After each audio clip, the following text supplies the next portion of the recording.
pagbati na may ngiti sa aking mga labi. Naghahanap ba kayo ng makakatuwang sa pagre-review ng inyong anak? Meron yan sa DepEd. Ang ETUlay online tutorial ay libre at handog ng ating kagawaran sa pangunguna ng OUA ICTS EdTech. Ito ay isang proyektong makatutulong sa mga mag-aaral, katuwang ang mga magulang o kasama sa kani-kanilang tahanan para masagutan at maunawaan ang mga modules. Hangad din ng programang ETUlay ang matulungan ang ating mga guro sa kanilang mga blended learning classes. Ang ating ETUlay ay mula kinder hanggang senior high school. Bukod sa academics, meron din tayong mga special programs gaya ng All is Wellness, Reading and Math Remediation, Storytelling, Mommy Tech Talks, Classes sa Gramatika, Speech Class, Financial Literacy, at marami pang iba. Pinalawig din ng ETUlay ang ating Alive program para sa mga mag-aaral mula grade 1 hanggang grade 3. Gayun din ay mayroon tayong ALS program at SPED tutorials na makasisigurong makakamit ng lahat ang inclusive education. May SPED hotline na rin para sa inyong mga katanungan patungkol sa special education. Kaya, subaybayan mula Lunes hanggang Biyernes, mula 9:00 ng umaga hanggang 7:00 ng gabi ang ating ETUlay. Sa ating pagtutulungan, maiaangat natin ang bawat isa. Ating itutulay ang pagkatuto upang di mapigil ang pag-aaral ng kabataang Pilipino. Itulay natin ito, sulong edukalidad.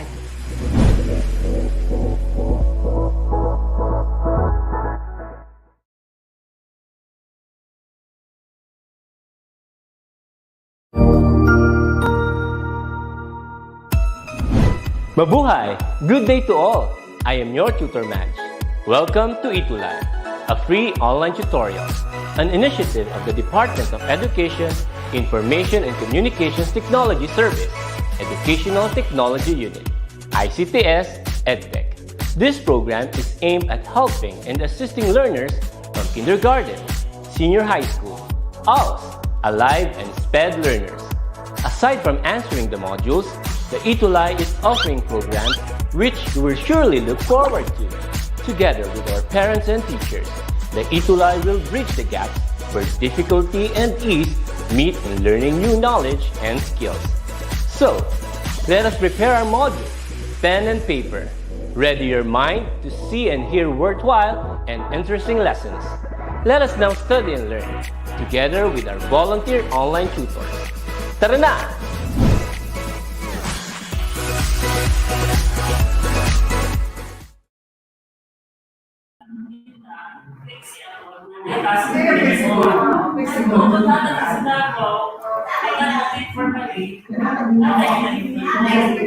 Hello everyone, isang mapagpalayang hapon sa inyong lahat.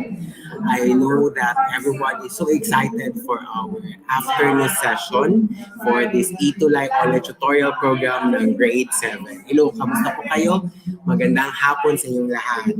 Yan, so magsisimula na ang ating ETUlay online tutorial ng grade 7.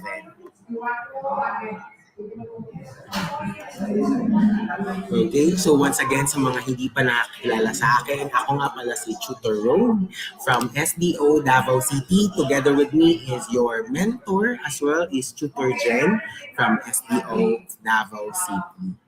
Ayan, and always po yan, Science Grade 7, Monday, 1 a.m. to 1:40 p.m. 1 p.m. to 1:40 p.m. Hello, kamusta kayong lahat? Hello sa aking mga estudyante dyan, pati na rin sa aking mga kaibigan, mga teachers, mga magulang, at mga kamag-aral.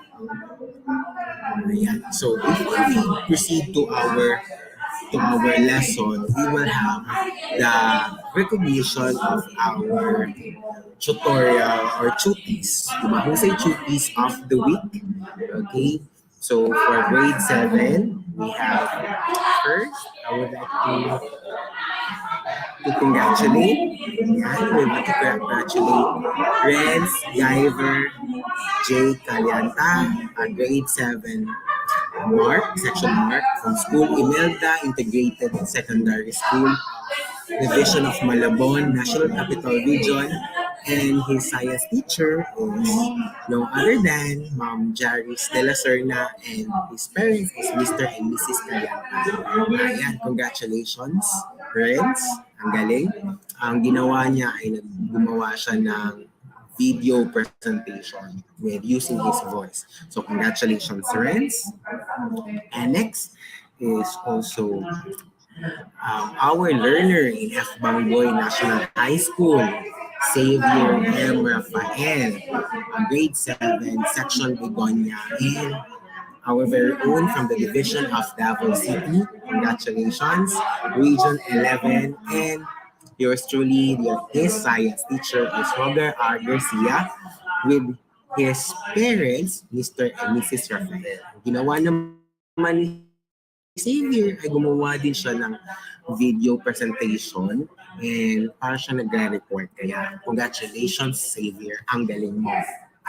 Okay, next, we have Ryan Christian Kabuhan, grade 7 in ETUlay, School of Pulong, Buhangin National High School, Division of Bulacan, Region 3, with his Teacher Sherwin Haldo, together with his parents, Mr. and Mrs. Kabuhan. Ayan, ang ginawa naman ni Ryan is he made a drawing regarding about his topic, the topic about coordinate. Okay, yung geographic coordinating system. Ayan, congratulations, Ryan. Ang galing.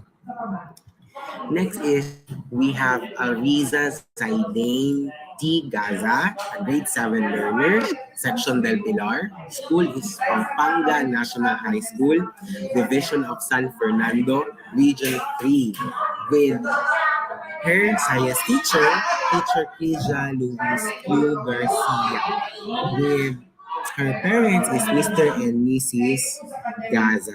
Ayan, so hello sa inyong lahat. Okay. I would like also to apologize, medyo ingay because we're having a training. Kaya I hope you could able to hear me. Sana naririnig niyo ako because we don't have any place to go. Yun, kaya we're just making most out of it. So, pasensya na po. Okay? So, we have our last but not the least. Okay?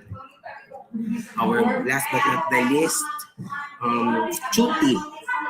No other than, by the way, Aliza made also a very beautiful video presentation regarding about the topic. Okay. Next is, the last but not the least is Miss Samantha D. Blasi, a grade 7 Diamond A, School of Liano High School. Okay, thank you so much, Ma'am Janet Flag Patayo. Pasensya na po. Pero thank you so much for hearing me. Ayan, and for bearing me. Alam ko medyo talaga yung very hectic talaga yung schedule. I need to divide myself from training and from this ETUlay online tutorial, and I don't want to miss this chance to give lesson. Okay. Just to continue, we have our school is Liano High School of Samantha D. Blasi, and her division is in Bulacan, Caloocan, in National Capital Region, and her teacher is Sir Michael John S. Manicar, with her loving parent, Mrs. Rowena Blasi. And congratulations. Ang ginawa naman ni Samantha, if you were able to watch it, a very unique presentation of having weather report. So, magaling. She integrated the weather report to the topic last week. Kaya naging mahusay chuti of the week siya at lahat ng mga mahusay chutis of the week. I would like also to congratulate everyone who made their outputs. I hope you can able to learn something and able to integrate everything that we have able to do as learners. Congratulations. Approve kayo dyan.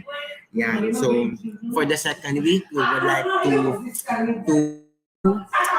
be creative on anything that you would like to share and integrate all the activities from the topic. Okay? Sige, thank you so much. Congratulations. And now let's have the attendance. Okay, for the attendance, as usual, you have to put your full name, your section, your school, and the name of your science teacher. Ayan. Okay, and also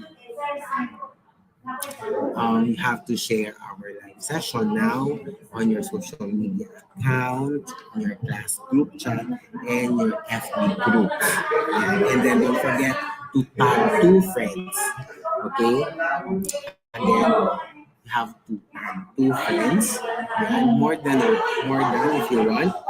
Okay, and bring your module as well.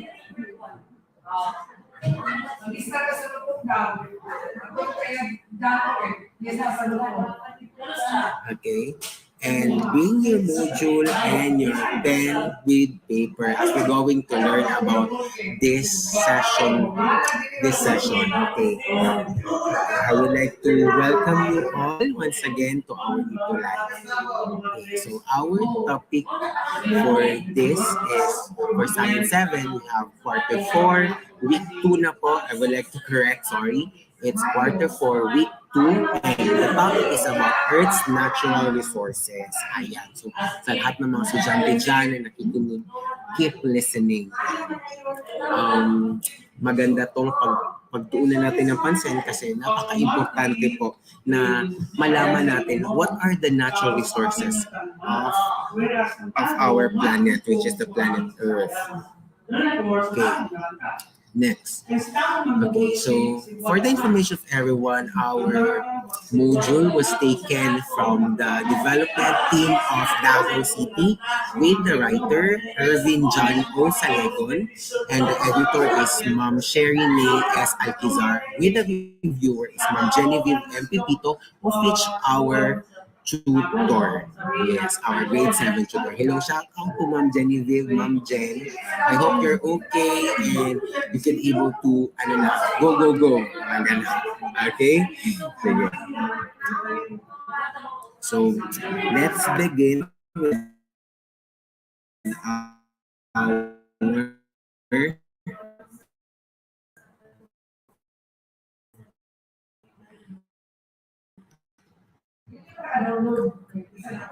session. So number module, lesson, follow the instructions carefully.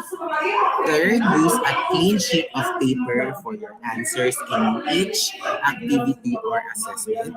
And the fourth is in problem solving, write first the given data as well as the required variable, if any, if may problem solving.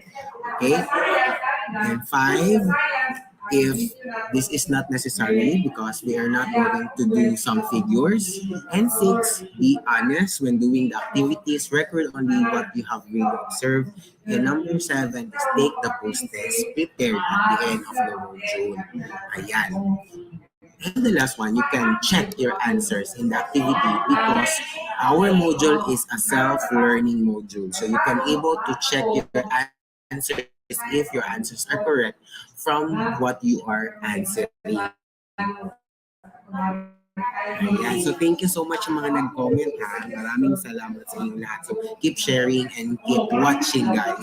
Okay, for our part 4, week 2, ayan, tama na. Our most essential learning competency is cite and explain ways of using Earth's resources sustainably. Ayan, so ano kayo mga Earth's resources natin? Sige, yan ang pag-aaralan natin ngayon.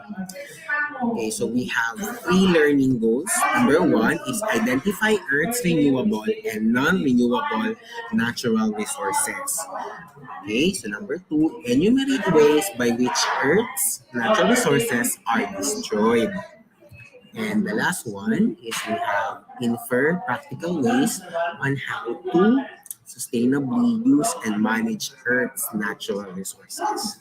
So these are the learning goals or the objectives that we're going to do. Okay. So, hi, hello to everyone who's watching. Please keep on sharing. I would like also to inform everyone that the ETUlay grade 7 became one of the top 20 most viewed for quarter 3. So, congratulations to you. Kasi without your support, the grade 7 learners or the grade 7 tutorial is not be possible without your help. So, congratulations. Okay, so now we will have a quick quiz. Okay, this is a matching type, so I will read the direction. Natural resources are used in the production of food, energy, and other manufacturing. Match each raw material resource in column A and the good used to it in column B. Write only the letter of the correct answer. Okay, so we have here are the resources on the left side. On the right side are the uses. So you're going to choose what what are the uses of this. Okay, for number one, we have this gold. So what are the uses of gold? We have the A, fuel gasoline, B, leather, meat, eggs, C, electrical wirings, D, cloth, fabric materials, E, paper, furniture, fuel, F, vegetables, fruits, medicine, or G, jewelry, accessories, dental materials, or H, steel products, construction materials. Okay, so Kerubin answered G, Shemari G, okay, Ma'am Janet also answered G. The correct answer? Yes, correct. It's letter G. Congratulations. Okay, now let's go to number 2. So this one, ano kaya ang gamit ng mga puno? Okay, what are the uses of trees? Okay, what's the answer for number 2? Just choose the letter. Is it A, B, C, D, E, F, G, or H? Okay, for number 2, we have okay, very good. It's very good. Correct, Ma'am Carlit, Dejin, Q Langahin. Ayan, I've seen some new names here. I hope you can able to make your own output so that they will be identified and recognized as best chuti of the week for second week. Ayan, so congratulations. It's paper, furniture, and fuel. Let's have this. This one is some kind of cotton. What would be that cotton? What are the uses of cottons? Right? For number 3, is it A, B, or up to H? For number 3, Adrian answered letter E. Okay. Okay, very good. Farmer Pastrano answered letter D. Let's see. Very good. Okay, it's cloth, fabric, materials. Congratulations. Next, this one is some kind of iron and this is cobalt. So what would be some of the uses of these materials? Okay, for number 4. What do you think? Okay, this is some kind of cobalt or something iron that you were able to see. Okay, sabi ni Ashley May Banosa, sabi niya, it's letter D.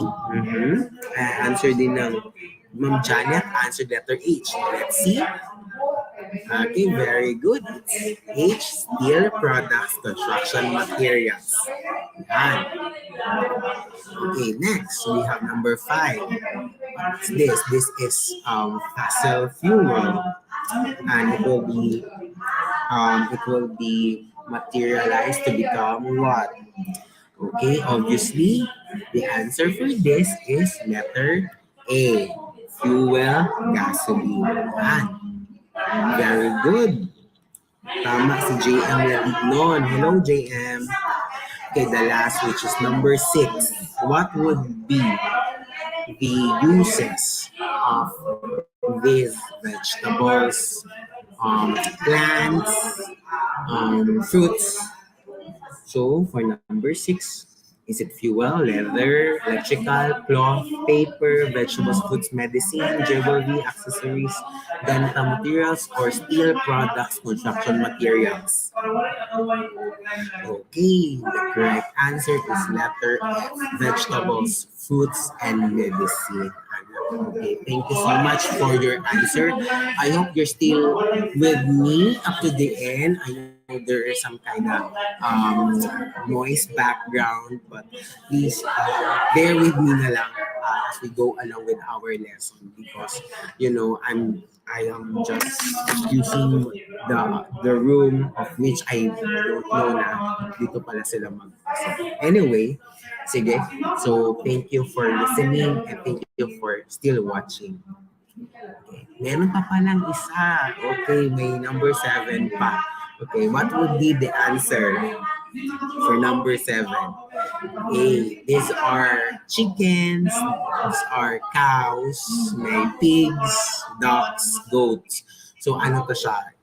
Ano ang gamit? Ano ang mabibigay nila? Okay. Sabi ni JM, Ladignon, D, okay. Others are letter D, okay. Leather, meat, eggs. Very good. So congratulations. Okay, so now you can comment your scores. Okay, so if you got 7/7, you are amazing inside plastic.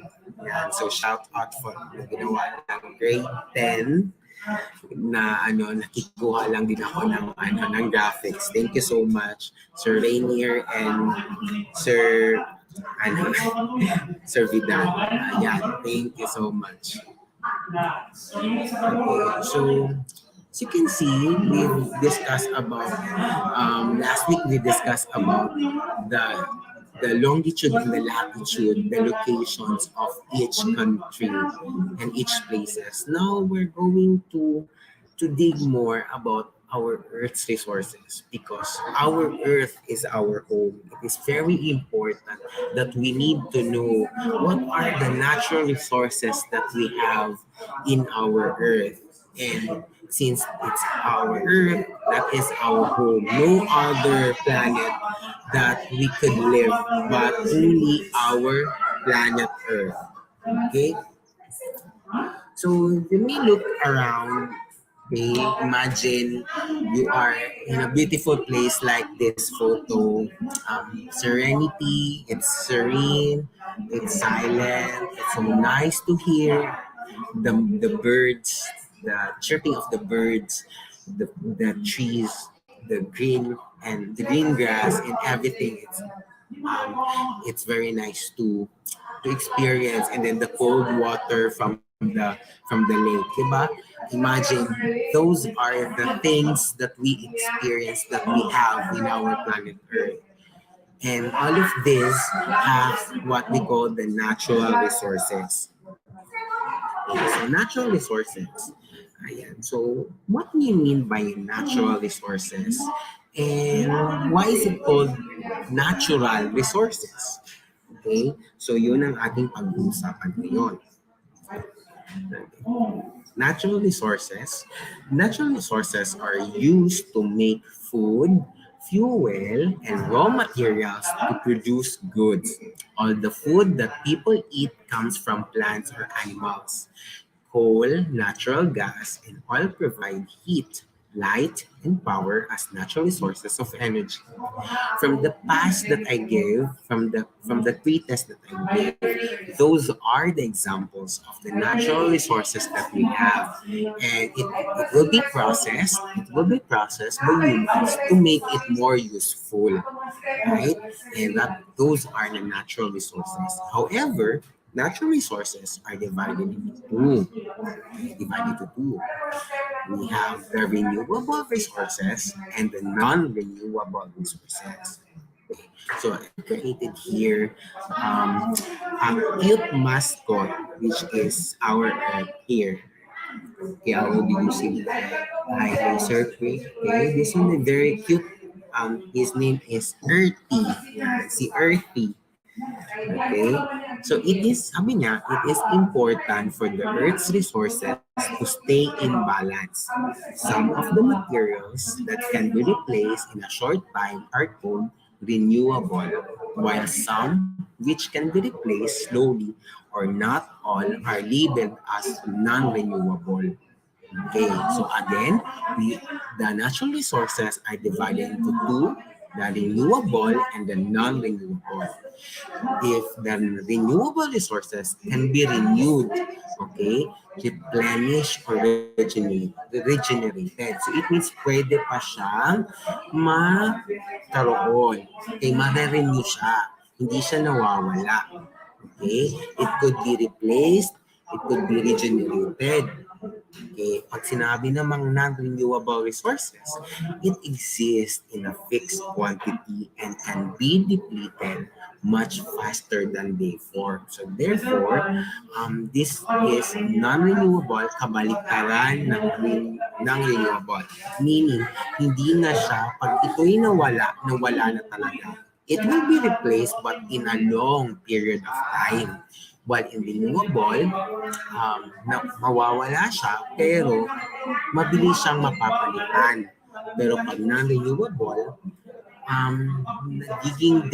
may tinatawag na depletion or nawawala na because siguro sa some of the human activities. Kaya kailangan natin protektahan whether it's renewable or non-renewable resources. Okay. Thank you so much for keep on chatting their names, the school, and the region. Congratulations, everyone. I hope you could still listening to me or you could still hear me. Thank you. Okay, next. So let's give an example of renewable first. Okay, these are the renewable resources. Okay, see, renewable sources of energy.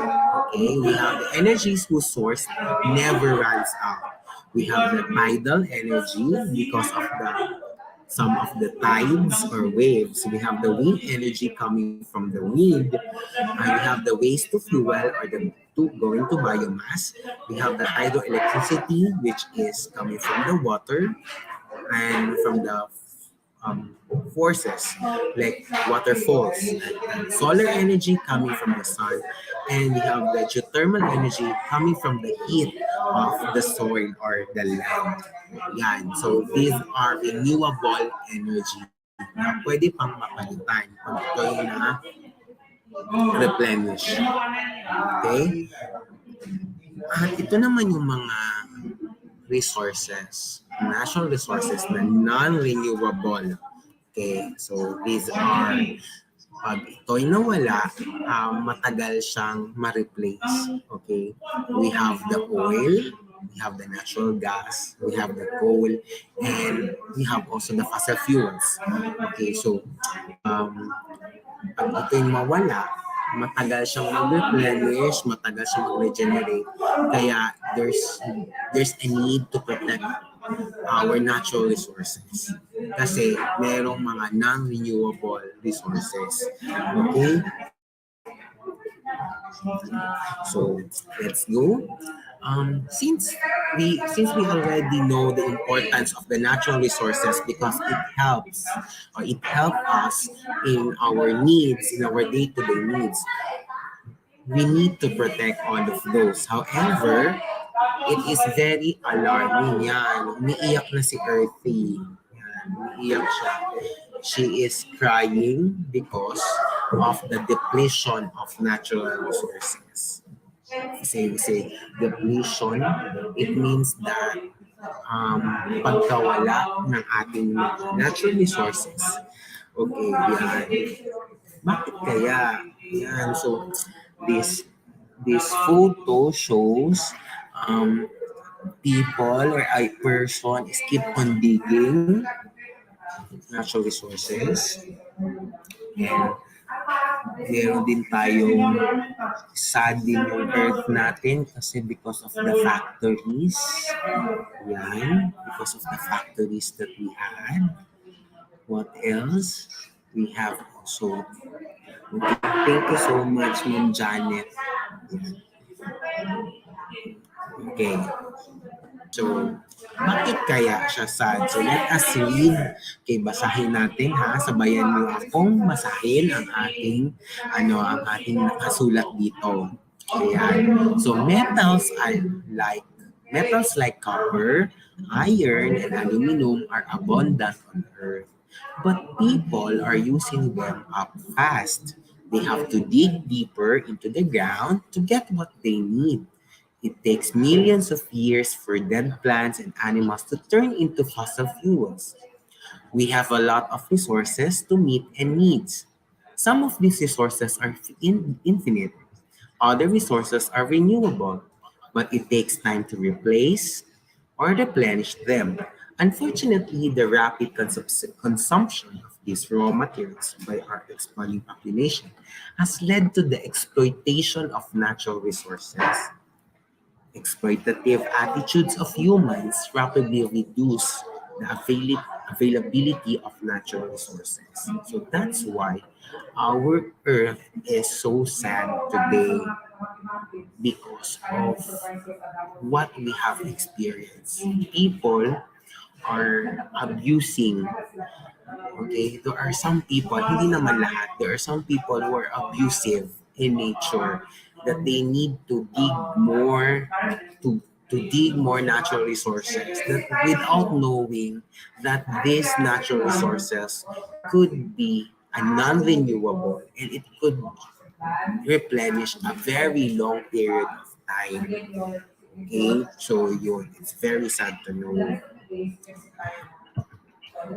still our earth is crying. So many of Earth's natural resources are not in endless supply.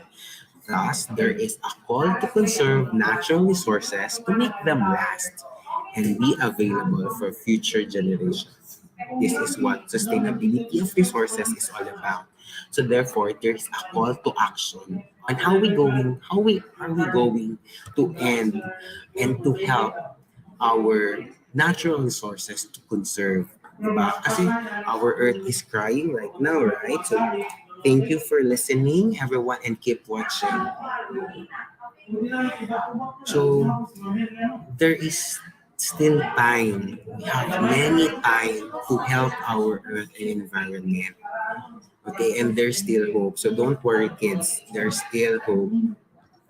So how to conserve our natural resources?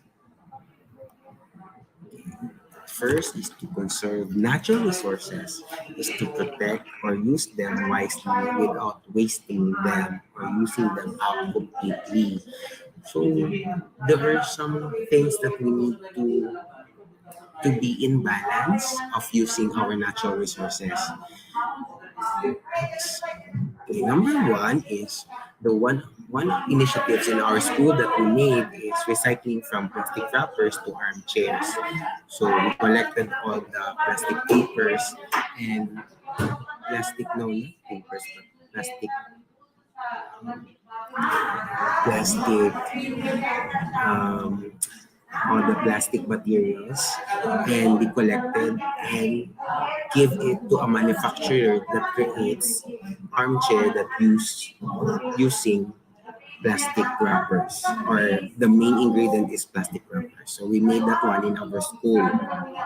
The reduce, reuse, recycle. That's correct, Eliza. And then also we did this pre-pandemic pa po ito ha, pre-pandemic. So we have the recycling activity. So these are the things that we did during our in helping the environment. Also we have the pre-planting and pre-parenting as well. So we do pre-planting, we do parenting. So hindi pwedeng pre-plant lang. We should have pre-parent also. We need to guard and we have to help our trees and be a parent to the trees. Hindi lang puro planting lang. Okay, next we have this coastal and clean up drive. Yan. So this before pre-pandemic. So we have this. And also this one, we are adhering the policy of zero plastic waste. The students will bring their own reusable bottles and containers. Ayan, in order for us to lessen the use of plastics in our school. So the students brought their their plastic bottles and their containers, the reusable one, in order not to have more plastics in our school. Ayan. So I would like to read some of the comments from the students. We have Aviza, sabi niya, kailangan po natin matutong konektahan at pangalagaan. Yan. Thank you so much. Thank you so much also, Xavier. Ayan. Xavier. Okay, so we have a challenge. So the direction is the picture below shows some ways in which we can sustain our natural resources. Write a word on the blanks that is what to do or not to do. Select the word from what's within the parentheses below the sentences. So for number one, we're going to choose, is it cat, plant, destroy, protect. So plant more trees. Okay, so plant more trees. Do not destroy our forest. And for number two, write on both sides of your paper. Okay, and then blank all these papers. Save, both, burn, recycle, sell. So what is the answer for this? So we have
okay, so shall we continue?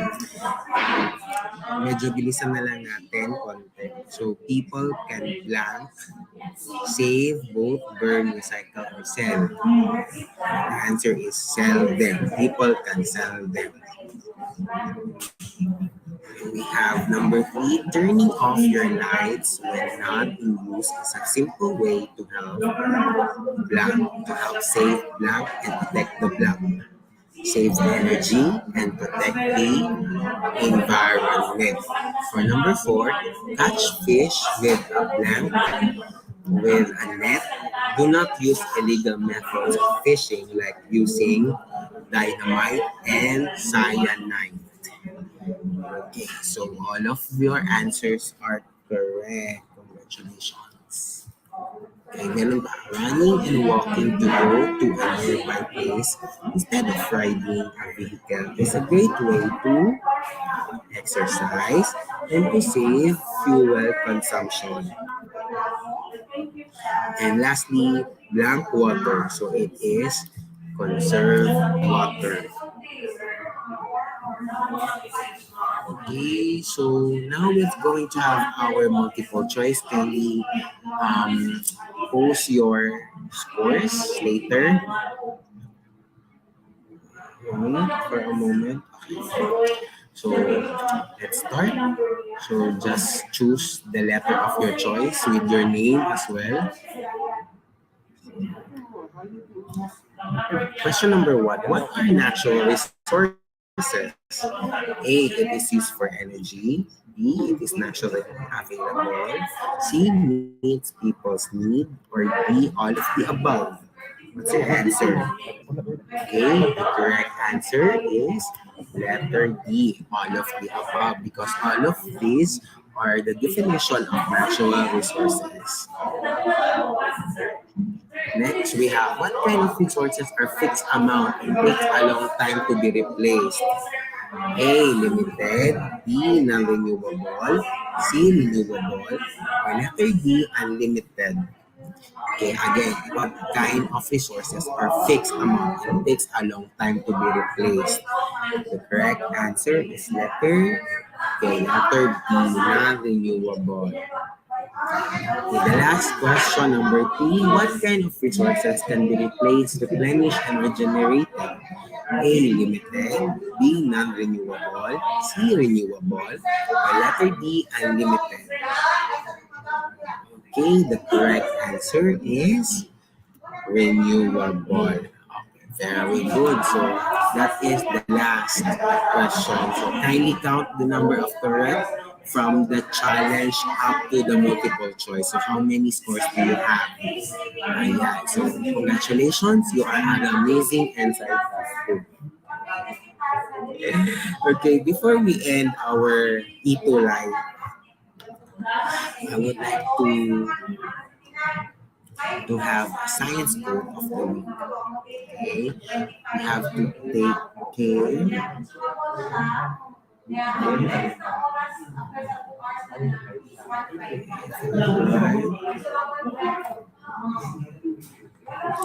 Okay, so we have to take care about nature as much as nature is taking care about us. Nature is very kind to us, and if you want to enjoy the gifts of nature and promises of nature, we have to defer to nature and its needs, its rules, its laws. And so it's self-explanatory that we need to take care of our nature. Okay, thank you so much for your participation. Salamat kaayo. And for your output, I am expecting a creative output of this lesson. And I am so excited how are you going to make it from what you have learned from today's lesson. So share your insight and use our hashtags. Hashtag Science ETUlay 7, hashtag Science Tutor Jen, as you're going to post your pwede kayo mag-drawing, pwede kayo mag-video pa rin, pwede mag-poetry reading, or whatever you wanted to show your talent as well in connection with our lesson for this day. Thank you. So for comments, suggestions, email us at edtech@deped.gov.ph, or you can scan the code. Up next is Tutor Z and Tutor Marky of Science Grade. Magang salamat!